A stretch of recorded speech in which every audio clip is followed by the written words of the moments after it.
For example, they are employed somewhere and they are earning a salary and it comes in full, it has not been reduced. We thank God for that.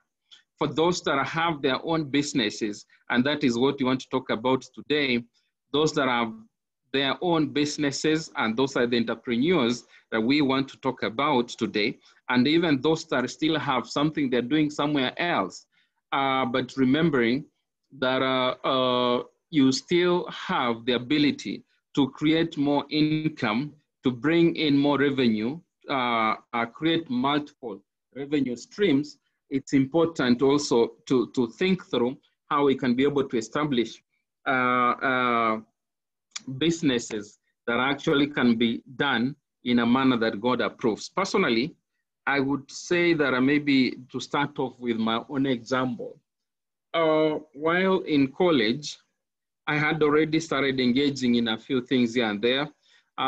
In college, I had a computer in my room and a printer. I could print assignments for the guys in campus, and we could get the movies and stuff like that. And we were able to make some money that went to the school fees. Some of the money actually, it helped me take my brother and sisters to school while I was in college.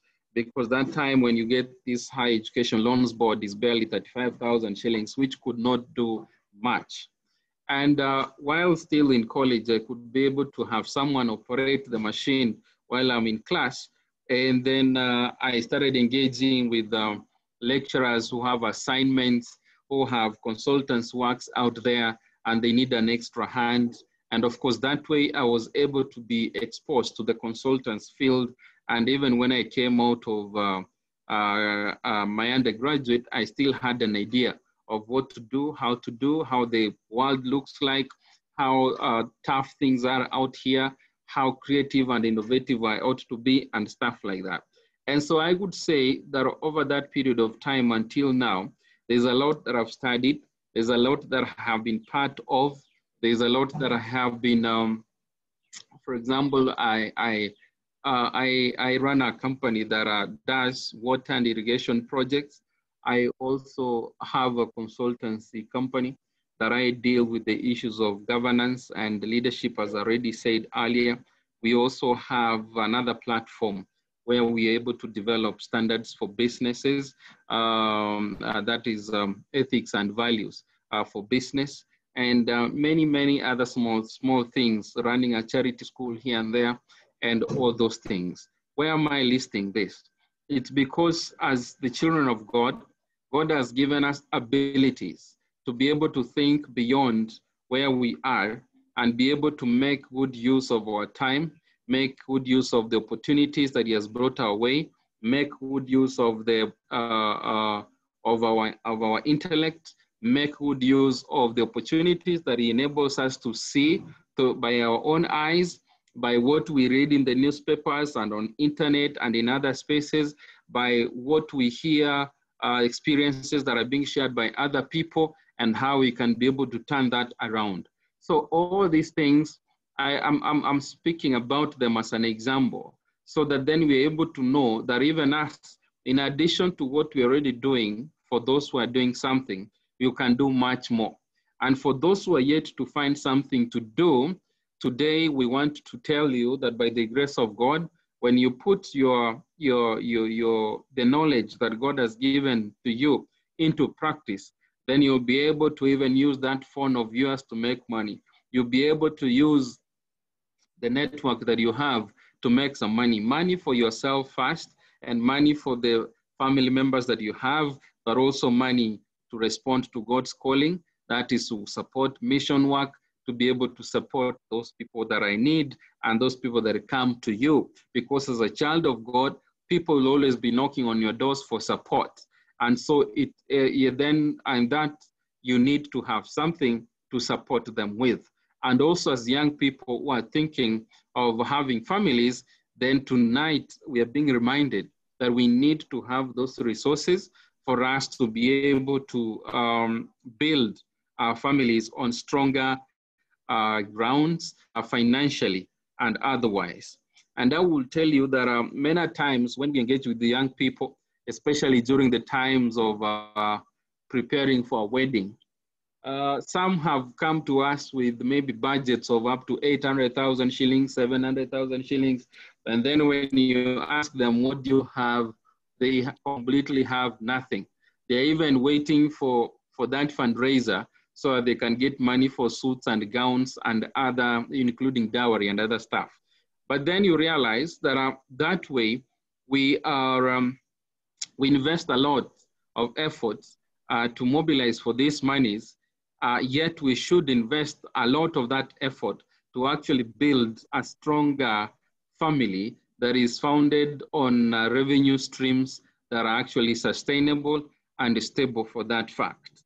And so young people who are here and listening, we want to look at this topic from different perspectives, but most importantly, from how it can be able to help us, or how we can be able to help ourselves prepare for the future, prepare for what is ahead of us, prepare for our careers, prepare for investments, prepare for supporting the church, prepare to support mission work, prepare to support people that are within the church that are needy, and also to prepare even for the rainy days, because like during this time of COVID, no one saw that coming, and people who had investments, they were able to thrive. People who did not have, there was a struggle until, you remember, even I saw even these fintechs, the Talas and Okash and Opesas, they even stopped giving people money because now they knew people would not be able to refund. And so you realize that when it's raining, so many aspects of our life suffer in one way or another. And there are other needs that you have.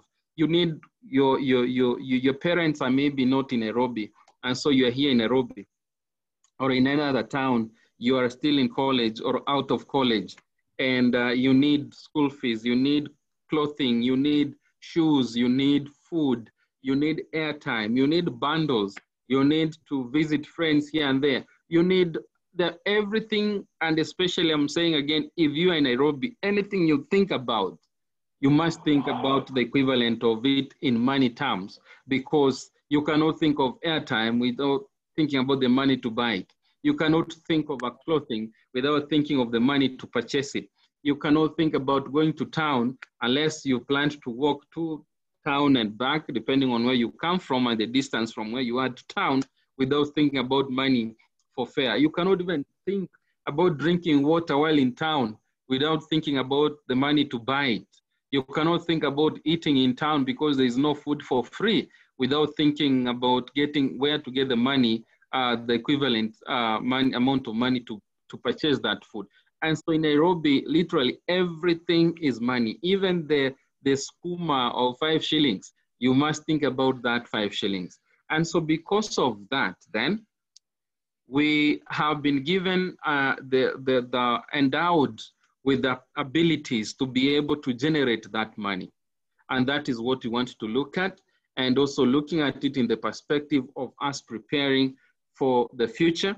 And we want to look at it especially from a biblical perspective, even also as we look at it from the worldly perspective, whereby, of course, worldly here, I mean, not in a wrong way, we go to school to learn different courses, different ways of, for example, finance management. We go to school, learn different courses, which we need to apply in seeking for employment or also creating employment. And so this evening, we want to focus more about creating employment. For that is actually the work of an entrepreneur. An entrepreneur is not someone who's employed. An entrepreneur is someone who creates employment even for others. And so we would want to, I want to say this before we move further, that when we go through the book of Genesis, from the onset of this book of Genesis, there are a few things that God makes clear. from the beginning. Sorry, let me move that, close that. Yes. There are a few things that God wants us to know. Number one, Genesis chapter 2, chapter 1, let's start from chapter 1, verse number 28. Then God blessed them, who? The people that he is creating, that is man and woman, that he is creating. Let's start from verse number 27. And so God created man in his own image. In the image of God, he created him. Male and female, he created them. Verse number 28. Then God blessed them. And God said to them, be fruitful and multiply. Fill the earth and subdue it. Have dominion over the fish of the sea, over the birds of the air, and over every living thing that moves on the earth. There are things that we pick from this text. The part of being fruitful, the part of multiplication, and also subduing the earth and having dominion over everything. For you and I to be able to be fruitful, we need now to understand why we need to speak and look at entrepreneurship from a biblical perspective. Because entrepreneurs are people who create wealth, for instance. They are people who create products, for instance. They are people who come up with solutions to the problems that are in the market. And so these people become fruitful. They multiply. If it's one, remember like the parable of the talents. This one is given 5, he multiplies them into 10. The other one is given 2, multiplies them into 4. And so it's about multiplication. And it's also having the ability to subdue and have dominion over everything that is on earth. Now, for you to have dominion and for you to subdue, then you need to have some abilities. And part of these abilities is financial abilities, which are very key even to a Christian of today. Even the work of God cannot continue without finances. The work of God will stall if we stop financing that work, if we stop remitting our tithes and offerings, if we stop supporting mission, if we stop supporting community service, if we stop supporting evangelism, if we stop all those things, even this platform that you're using, you have spent money to subscribe to Zoom for this plan, for us to be able to speak to each other. This is what money can do. Money, when you have money, you can be able to talk the language of God. In this case, what I mean using that carefully is that if the church needs Zoom service, it will be able to have it, because with money, you'll be able to subscribe, and there it is. You are able to have this.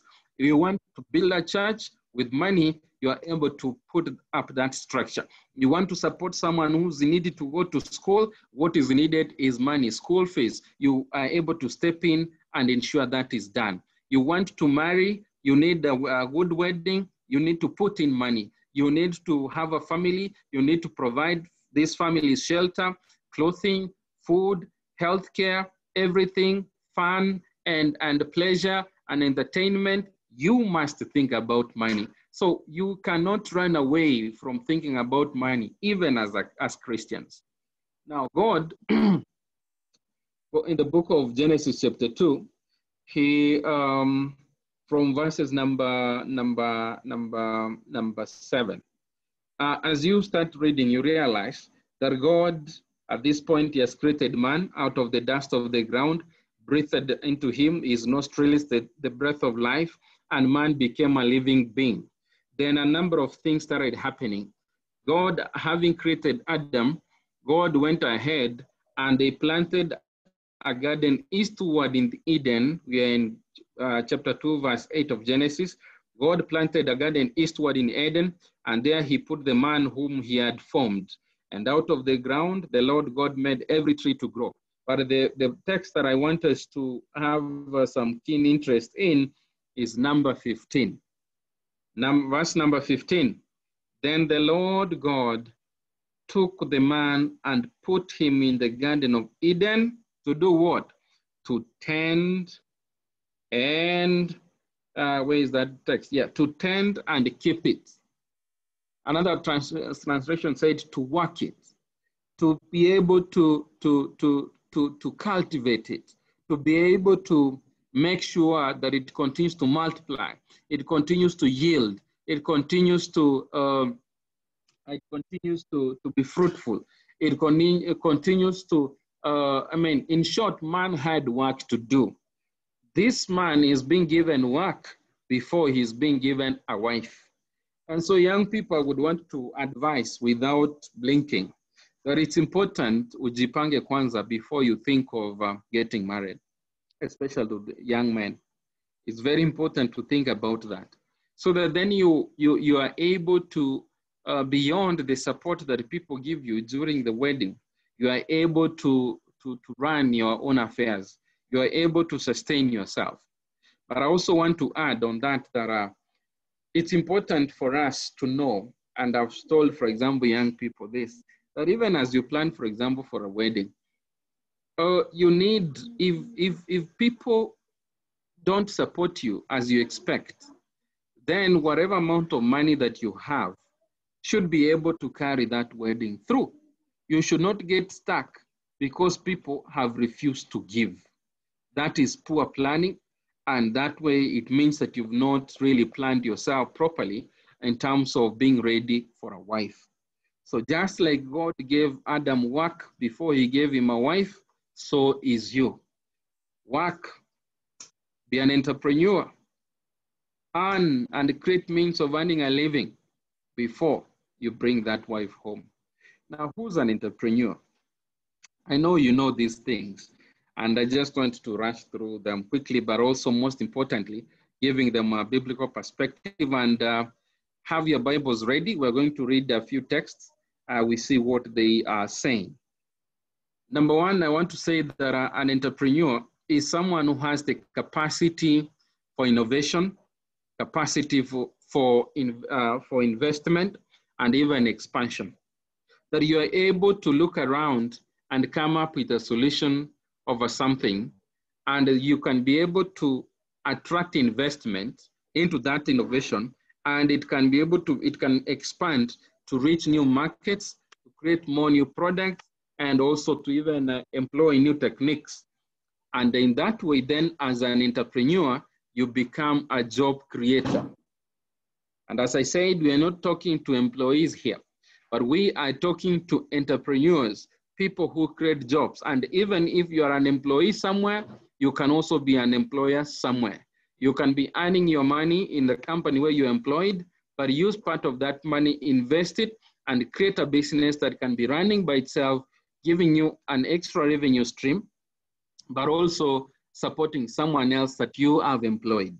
That's how it is.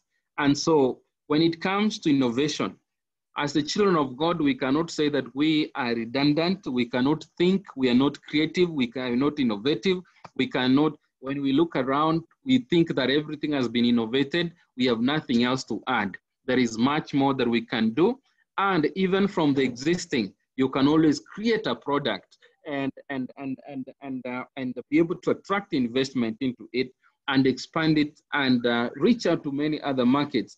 And if, for example, it's not about your product, there are people who have maybe established some good products in the market and they have not reached in some other places. You can be a distributor for that as well. So never stop thinking or get to a point whereby you think that you cannot. As a son and a daughter of God, God has given you abilities, God has given you knowledge, God has given you Christian values that you can employ in your entrepreneurial skills and be able to bring out something. This also means as a child of God, then we must be able to be creative. You must be productive. You also must be able to look at things from the biblical perspective, whereby you have to multiply, you have to be fruitful, you have to be a good steward, you have also to observe how the values around which we work. Otherwise, then there is a likelihood, a looming danger that if you start getting, for example, so much money, then with lack of self-control, then you are likely able to to change the object of worship from God to the money. And so that means money becomes an idol in you. You become materialistic, you become individualistic, and even you become one that loves money more than anything else. So that is key for us to be able to understand that as children of God, we must be able to create wealth. We must be able to create these things because God has given unto us. And so I want to request Mercy, Mercy, kindly read with us the book of the book of how do you call this book? Deuteronomy chapter 8, verse number 18. What does it say? Mercy, read for us Deuteronomy 8, 18.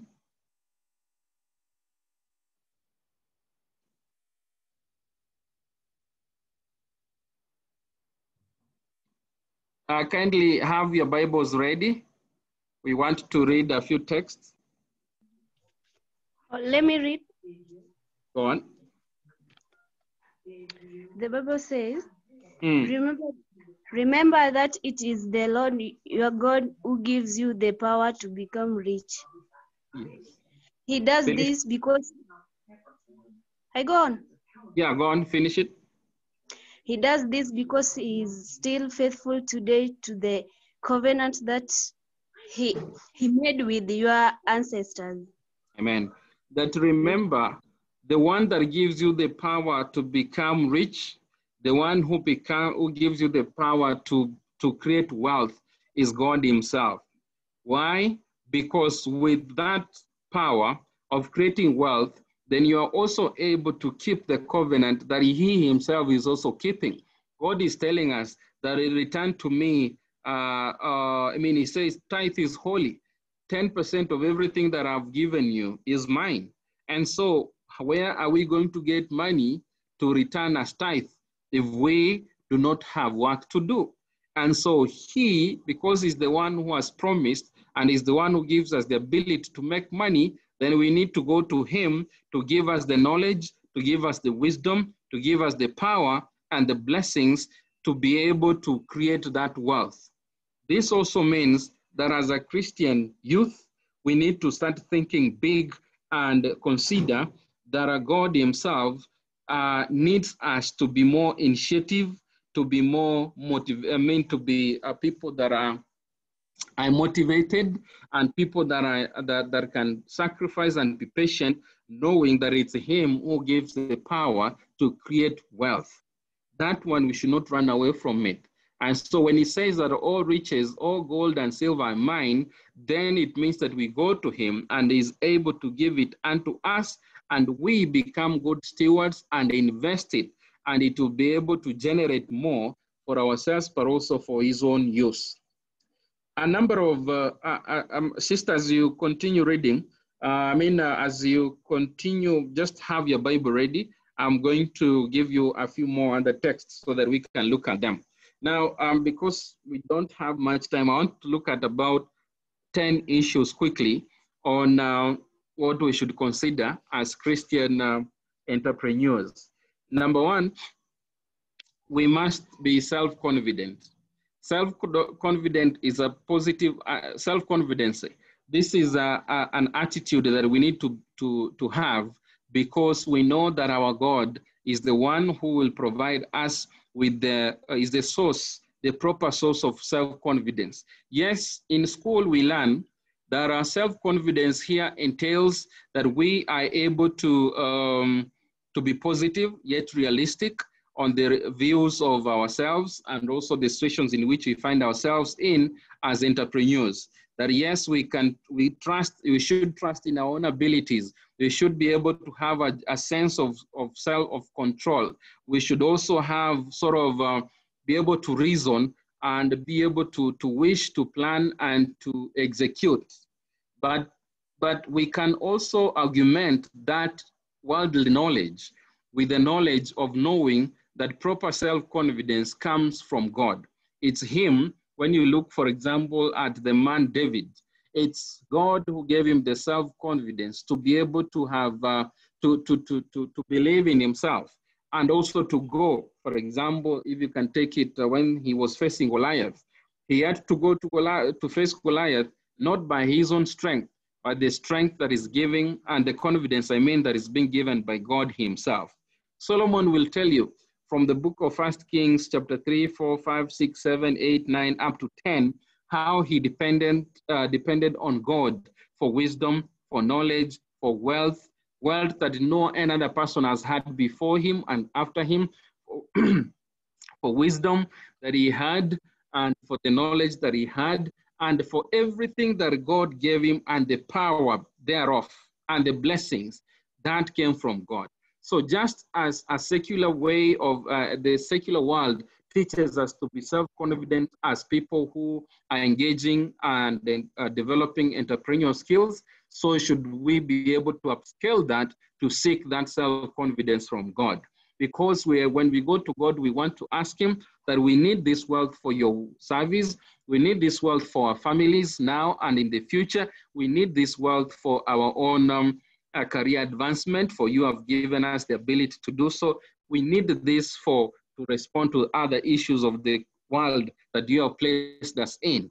Confidence, knowing the source. Number two, as Christian entrepreneurs, out there also, the secular world always tells us that an entrepreneur is someone who's a risk taker. At times you're investing, you've done a very powerful business plan, but the future still is so bleak. There are people, even including myself, I had a very, a strategic plan and also business plan for my business. I signed both in country and outside of the country. Not knowing, and I knew that 2020 was a good year. Little did I know that it's a year that I was not going to make any money up to this point. What am I saying? That as Christians, we must be Christian risk takers. Christian risk takers here means that we must be interested to take risks that are not just please us. We take risks for the things that we love most here on earth, but we should also take risks to please and honor God in terms of the kind of businesses that we are going to engage in. There are millions and millions of business and business opportunities. Others have not even come. But then when we invest in businesses, that we need to ask ourselves, will it please God? Will it help us to serve God? Will it be able to help us to keep the Sabbath holy? Will it be able to make us employ people that we can teach and train, even if they are non-Adventists? By them working with us and in our businesses, they are able to see how we are good stewards, how we tithe, how we respect the Sabbath, how we are able to handle people and the other employees with Christian values. The challenge is most of us say that when it comes to jobs and work and everything, tunaweka Ukristo kando kidogo, so that you deal with it from a human perspective and the things that are in the book. That way, remember, if God help you to establish that business, there is no way you're going to separate yourself from him when it comes to handling some matters, because now you want to be administrative. God himself says that you should not fear. In fact, in the book of Revelation chapter 21, verse 8, among those people that will be excluded from the gates of Jerusalem, those who will be outside, those that have been likened with dogs and whatever, are the cowardly, the people that fear. And so this means there is fear that is dangerous, but there is also fear that is good. But if fear drives you away from believing in God anymore and taking God away from your business, then that is something that we need to work on, because any fear that keeps us from doing the will of God puts us out of fellowship with him and forfeits his blessing on us, yet he's the one who's giving us the power to make wealth. Now, how to overcome that fear is to be able to start planting faith in ourselves. And we know that without faith, Hebrews 11:6, it's impossible to please God, because anyone who comes to him must believe that God exists and that he is a rewarder to those who honestly seek him. And so we need to trust him at all times. We need to know that he loves us. And when he has given us business to do or an idea about business, then we need to be able to ask more God, give us and point us to the right sources of support. because we also need a sort of a support system to overcome the risks that would be. Number 3, quickly, is about, as a Christian entrepreneur, you must be hardworking. And the book of Proverbs has been very, at times when I read it, I get a little scared when it warns me on a few things. For example, Proverbs chapter 14, verse 23 says, all hard work brings a profit. All hard work brings a profit, but mere talk leads only to poverty. Many times we plan and we talk big and we engage in conversations, and because we want to fit in, we also want to show that we have all these business ideas that are here and there. But without going an extra mile to start doing, putting your, folding your sleeves and starting to work that thing out, then the next thing is it leads to poverty. And so Proverbs 14:23, don't forget, all hard work brings a profit, but mere talk leads only to poverty. Proverbs 10 verse 4, lazy hands make a man poor, but diligent hands bring wealth. My young people, I want to tell you that we have had issues of people like young people during this time of COVID and even before, that if they're going to college, the only thing that keeps them busy are books. When they are not on books, they are watching a lot of TV and playing games and gambling and all these other things and having fun. And even some of us, and we have seen this, people come to Nairobi, they're looking for a job and you give them accommodation. The only thing is they spend most of the times with the remote in their hands doing nothing. And they cannot even, they even now start forgetting washing their own clothes. Lazy hands make a man poor, but diligent hands bring wealth. And that we should not forget. We need to be diligent so that we're able to bring wealth before we engage into, we get to establishing families, so that by the time we get married, young men who are here, we have something for our wives and for our children. We have a future, we have an investment. When she comes in, then they're able to get the right insurance, then you're able to start investing for your child, even if he or she has not come, because you're investing in faith and God will indeed give it to you. Proverbs 20 verse 4, sluggards, these are lazy people, do not plow in season. And so when the harvest time comes, they look but they find nothing. How in heaven, how on earth do you go to harvest in a plot or in a land that you even get into to plow and plant?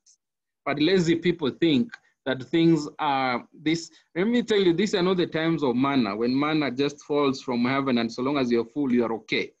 These are times when you need to work for these things, when you need to step out, to step up, walk out and do something. Don't just stay in the house, go. I remember my times when I was a young man and someone had given me accommodation in Nyayo State, and I didn't really have, that period I didn't have something to do, and I could not stay in the house and I could not ask for fare. I used to walk from Nyayo to Nyayo State through Pipeline, then Jogoro into town.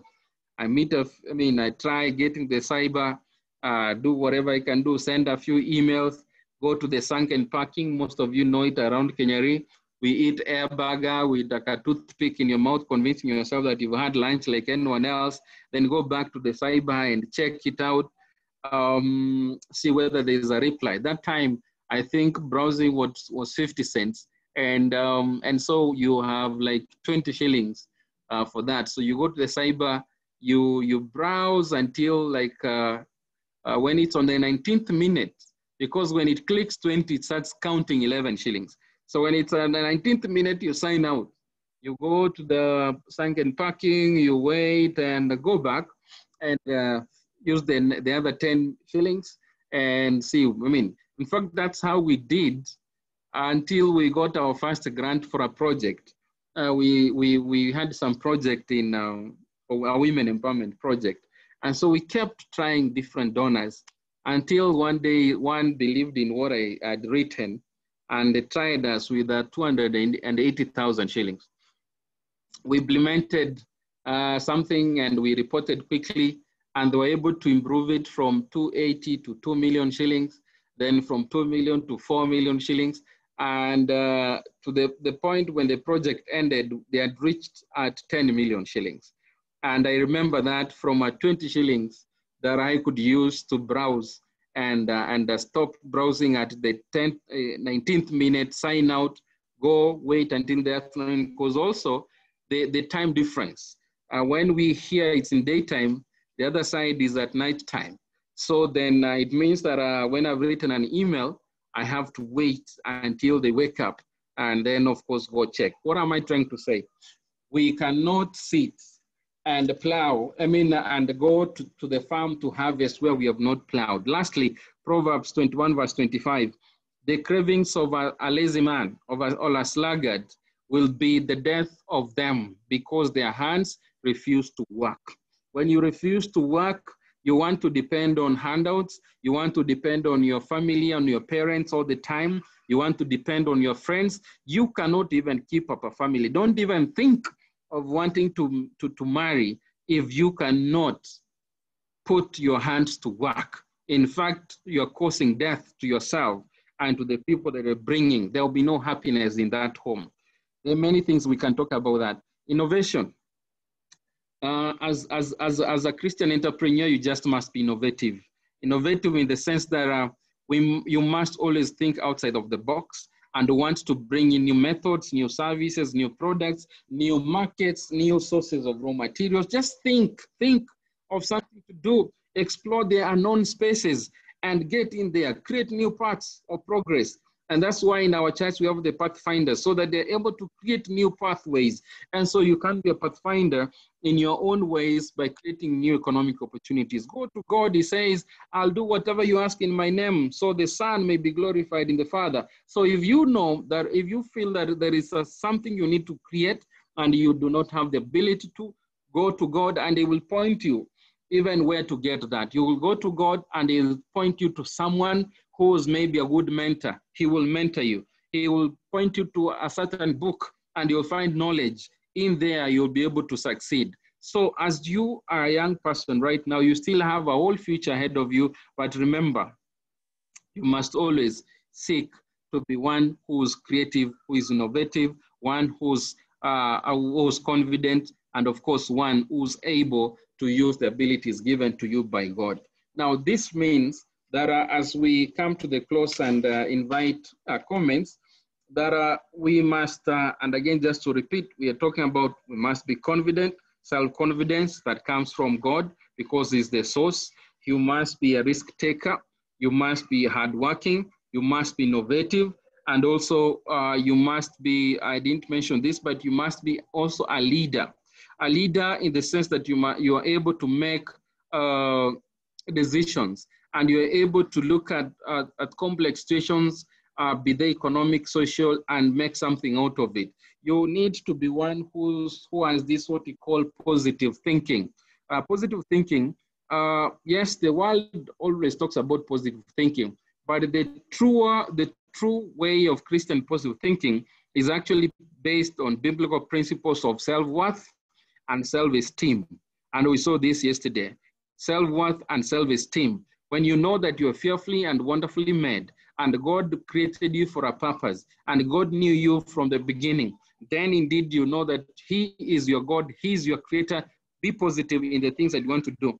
These principles will derive the fundamental teaching that God created you in his own image and in his likeness. And because of that, you'll be able to have faith in God and in his promises that indeed he will provide for you at all times. And lastly, you just must be a good decision maker.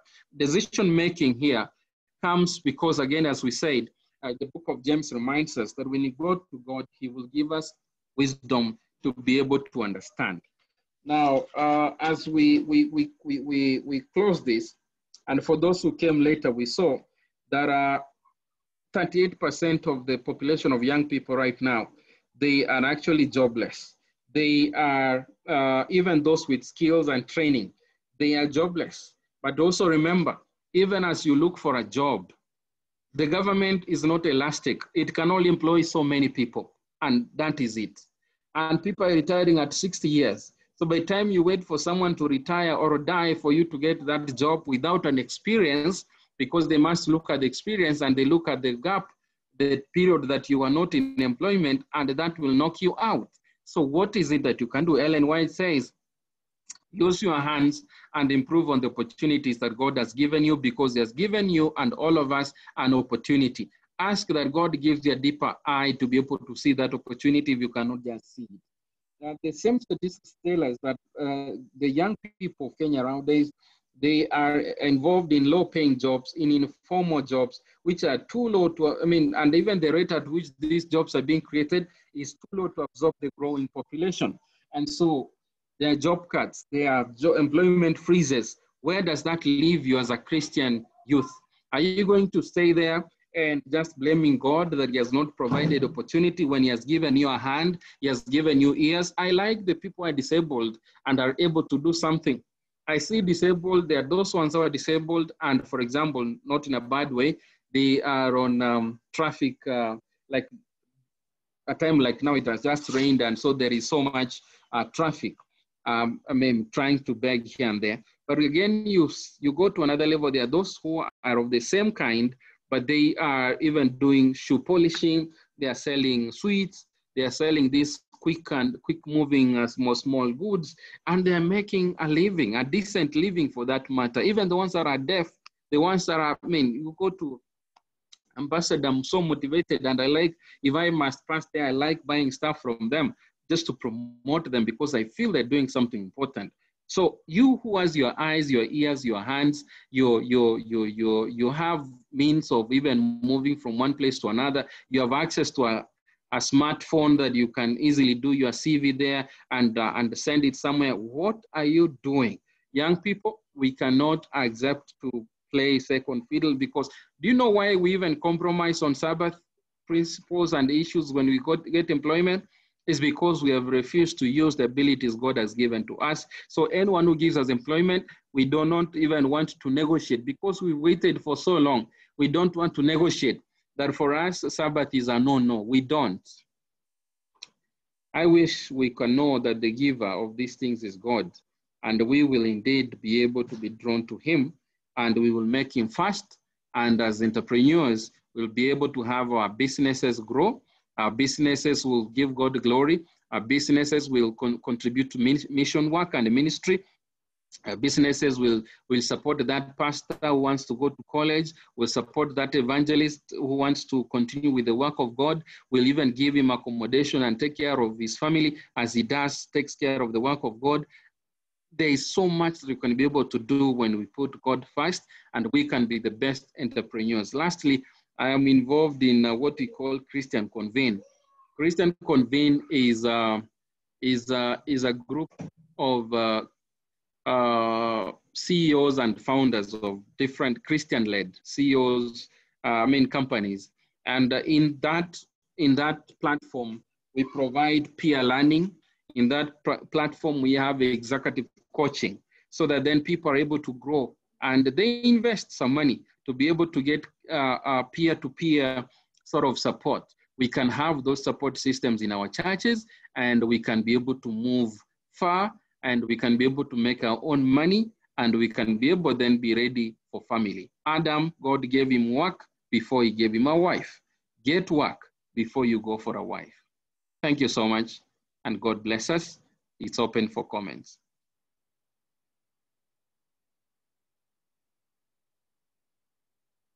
Amen. There's a brother, elders, I have told you in your chat is that we are listening to to one device, the 12 of us or more, and there is a brother with a comment. So, brother, go on. Good afternoon, Elder. Good afternoon to you, sir. My name is Gilbert, and I've really been blessed by your sharing. It's an eye-opener to all of us as youths to think outside the box and then think of things that we can do to be able to help ourselves, even as we young men, as we plan to get into probably marriage or something. Yeah. I had a question probably, if you don't mind. This is from experience. After college myself, I was fortunate to get some kind of consultancy work to do, and we were few of us from the university, and so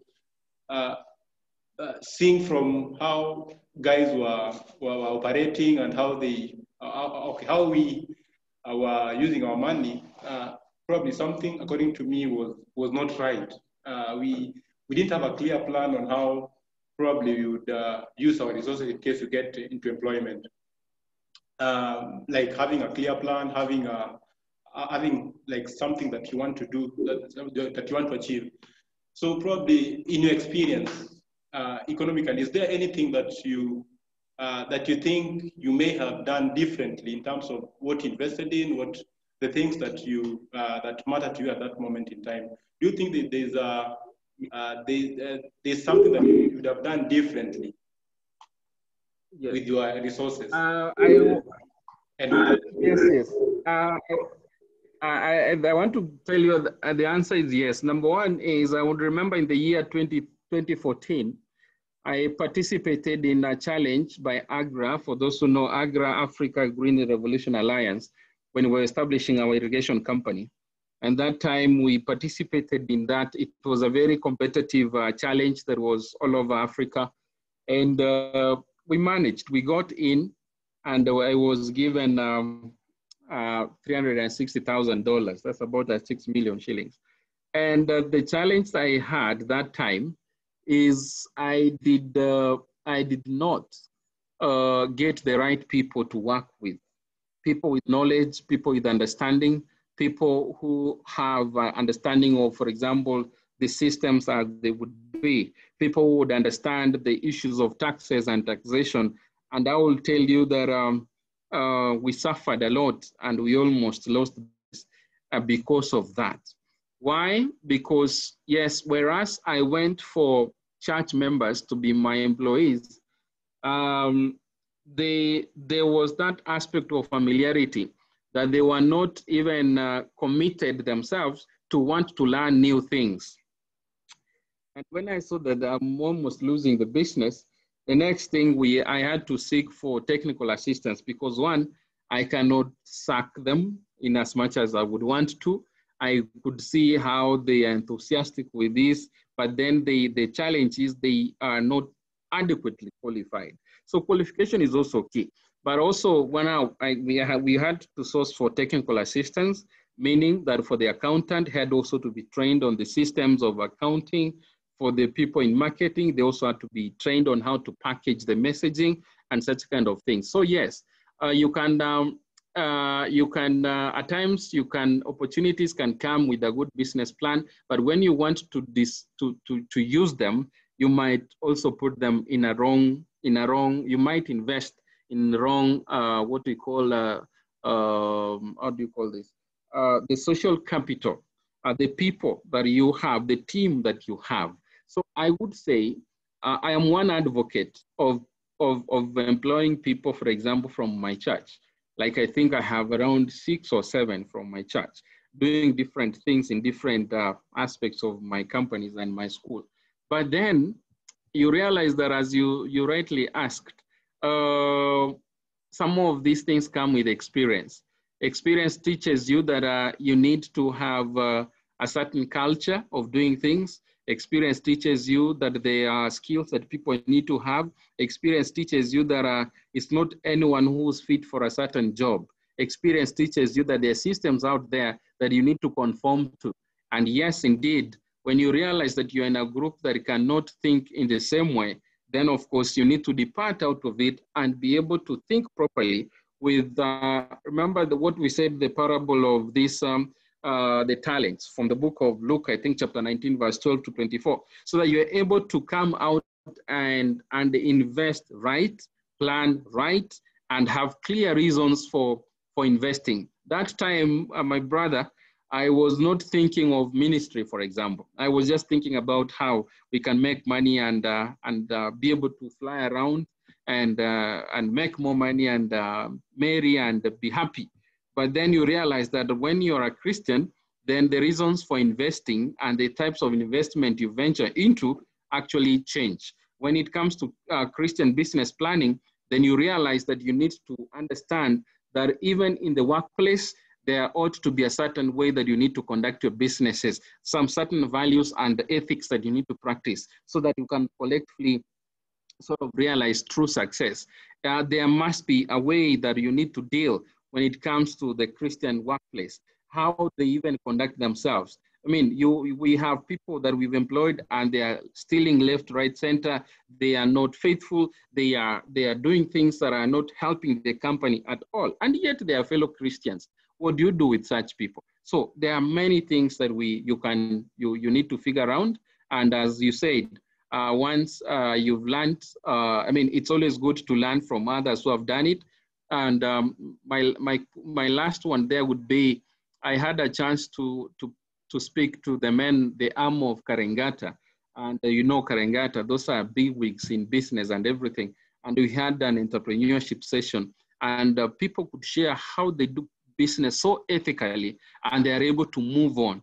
And even if they employ the youth of the church as their lawyers, as their accountants, they are able to know how to keep the secrets. I mean, because the challenge we have also, Gilbert, is you employ someone from church and he's able to, he spills everything that he knows about the company and before you know it, every member is talking about it. So there are other things that we need to safeguard so that we can have a proper workplace, even as we look at investing in proper business plans and investment plans. Sorry for saying so many things. I think it's because of time. Go on, Gilbert, if you've been answered. Yes. I think it's that's very clear, and probably I think the young people need to be mentored because probably at the moment people look so much into employment rather than being entrepreneurs, and probably also among ourselves to support our fellow people who have businesses in terms of if, for example. I have a venture that is, people can buy directly from me. People need to support each other so that,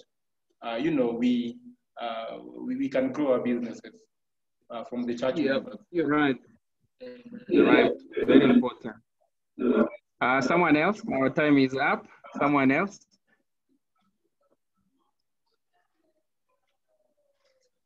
Someone else? We are so many of us. I'm sure we all have something to add or share, like Gilbert has shared the story, which is very important.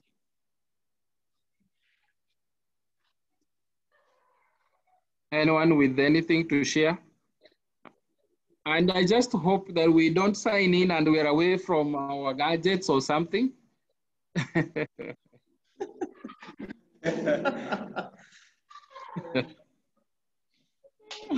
Because it's possible, you can say, I mean, you can just have the name signed in and you're not even there physically or even mentally. We want to wind this up. Can we get at least two other voices? Are we learning anything from this? Because I'm trying as much as I can to share my own experiences. Hope we keep them between us. This is, we call it Chatham House rules in Parliament. What we say here at times remain here so that it doesn't implicate anyone. So let's go on. Okay, probably just for, when you started the presentation, you mentioned something about what you used to do when you were in campus. And let me just speak for the campus battalion is that, yes, and when you started and you started sharing that you are doing some things, some small things such as printing, if you see. And as you continued sharing, you talked about innovation. And what I've thought about is that as university students, as people who are still in school, I think that, it is, we need to be innovative. We need to come up with things that we can do so that we can start being independent.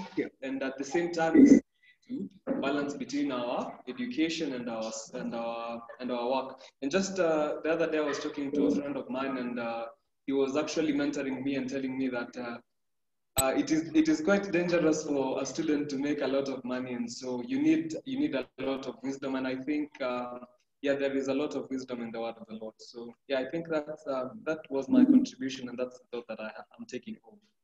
Yeah, I completely agree with you. I completely agree with you, because I think we had one guy who I think he got some work of selling, of working in a car yard during my time, and him, when he got into that business, of course, that, I mean, people, I think there's a time he really got a good deal, and after that, I think that was the end of school and stuff like that. And then, of course, he became too popular with Hall 12 for those who are in, not Hall 12, with Stella, and Box for those who are in the UON. Because now he was Mr. Money. He was not even coming to class, and things started going down. So it's you remember that everything is a transition. Even when you're in campus, it's just a matter of time. It will be over, and the world is waiting for you. So don't. In fact, even David says, don't give me too much that I will forget you, or too little that I'll be poor. At times you tell God, give me what is adequate to help me directly, support my family, support my studies, support the other things that I need to do, so that I am not tempted to make Mammon my object of worship, but you, or God. And also you do not lose track on the thing that you're doing for the moment, which is very, very important, studies. There is a question in the comment section, and it comes from Masi. It says that, what time frame is allowed to hold on to a business, especially startups, between whether it is working or whether or not? You know, that interim session. And she goes on to explain that this is in terms of breaking, or even being patient with the business to give it time to grow. Thank you so much. Number one, of course, I would want to say it depends on the business. Giving an example of our own irrigation business, it took 3 years to break even. Why? Because the systems we were selling are not systems that were in Kenya, so they were slightly expensive. So to convince people to purchase it took time, took a lot of money in marketing, took a lot of training of the marketing team, took a lot of money in advertising. Now, in consultancy work, like where I am, it took also 1 or 2 years. And then, of course, now the good thing with this is there are referrals. An expression of interest comes up, and one refers you to the other. And if you have a good referee, they can always put in a word for you.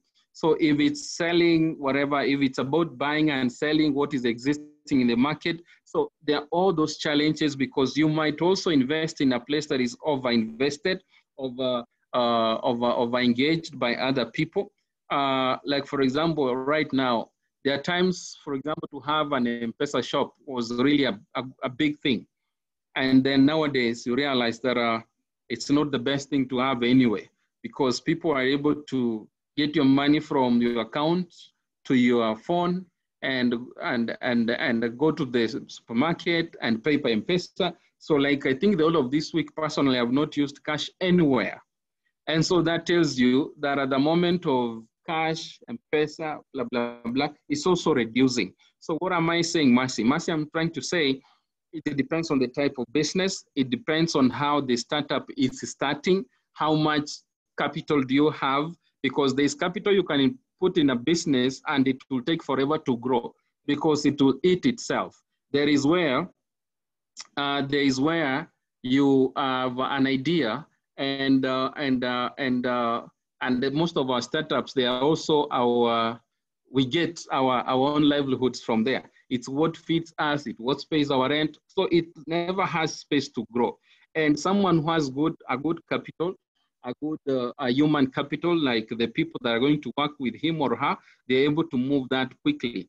Are you able to also attract investment? You're able to get maybe support from all these other sources of finance, and you're able to move. But for those that do not have that support system, it takes time, it takes an effort, it takes patience, and I will not tell you how long to break even will take. At times it can take a year or 2 or 3 or even 5 or even 10.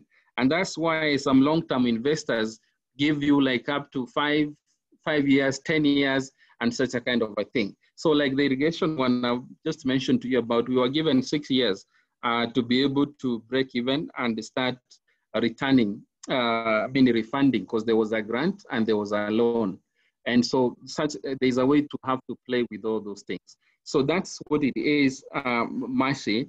And as I said, for example, even if you're selling chapati and the chai and the madondo kwa watu wa mjengo, you see there's a way there's how much you invest in, even in terms of time, in terms of quality, and there are other people who are selling the same thing, for instance. So there are all those factors to consider to be able to break even. But proper research, proper feasibility study, proper sort of a plan before you invest can be rewarding. So about cryptocurrencies, it's a subject that I'm not so well versed in, but I see that even in terms of regulation, most countries across the world, they are also yet even to embrace it fully. At times, at first, they could equate it with some sort of gambling or something. But then even the US, where it all started, it's yet to get fully regulated. And so that means that it's yet to be fully understood. So I would want to say, Chris, I don't have an opinion on this, but I would want to say do more research and do something that invest in something that you understand. You understand the returns, you understand the processes, you understand the legalities and the legitimacies of that business. And you also understand what it takes in terms of investment to do this. So, and even the risks involved. And as a Christian, ask yourself whether it's the best business to invest in. So I would want to say the problem that I went to the barber shop some time back, and they were talking about that most young people nowadays, they are disappointed at the Godspeed. Godspeed is too slow. And so they want quick returns, quick monies, easy money, and as we know, easy come, easy go. So we want things that can give us quick comfort, no much effort, no much thinking, and I think that is risky. So Godspeed is still the best in as much as it might seem to be slow to most people.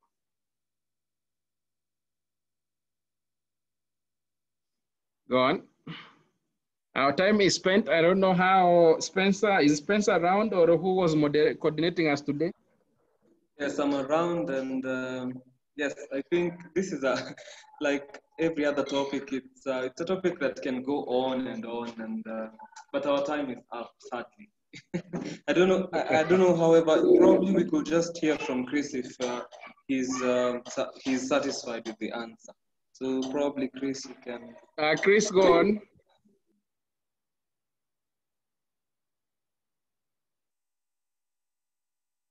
Chris?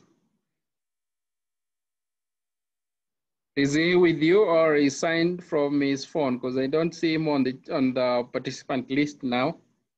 Maybe he's logged out. I was trying to change the name from Chris Gone to my name, but it's Elizabeth. So it was your name.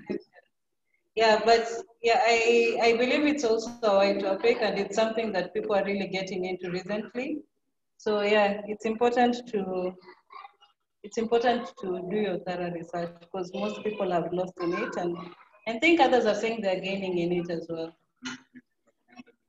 Yeah. So, but as always, I would want to remember the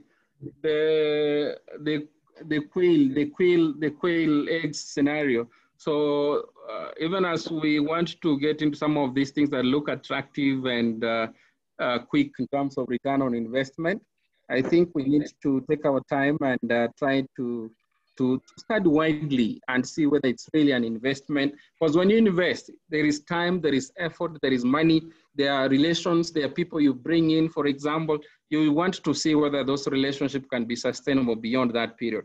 So I think it's good to have a broader because once success example, because someone can tell you, hey man, this thing is so easy, just log in and you're able to start making money immediately. But you do not know, I mean, there are things they do not tell you. So try to get as much information as you can.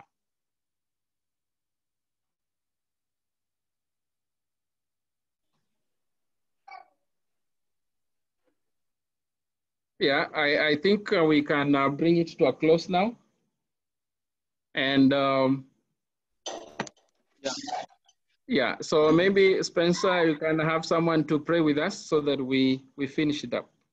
We wrap it up.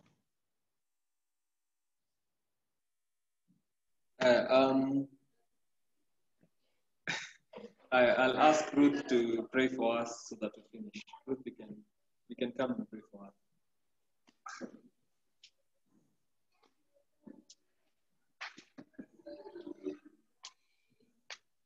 Let's pray.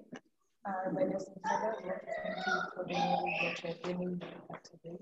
How I pray that, Lord, whatever you have learned, we may put into practice and may grant us knowledge and more wisdom.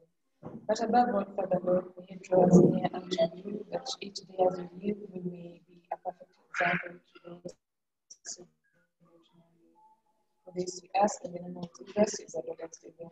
Amen. Thank you, guys.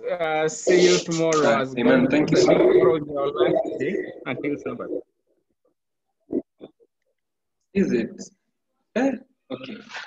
Yeah, we shall look at the program, but we hope it isn't the last day. There's a lot to learn and a lot of blessings. So, yes. No, thank you So so we much. hope to- We are told that on Friday we finish programs by 1 p.m. So I'm thinking that what was meant to be on Friday evening, we might not have time for it, but we can always see how to fix it in tomorrow's session. Maybe we can look at that again. Yeah. True. So we just hope to meet tomorrow, God willing. So we hope that you and your family will be blessed. Until then, bye. Bye.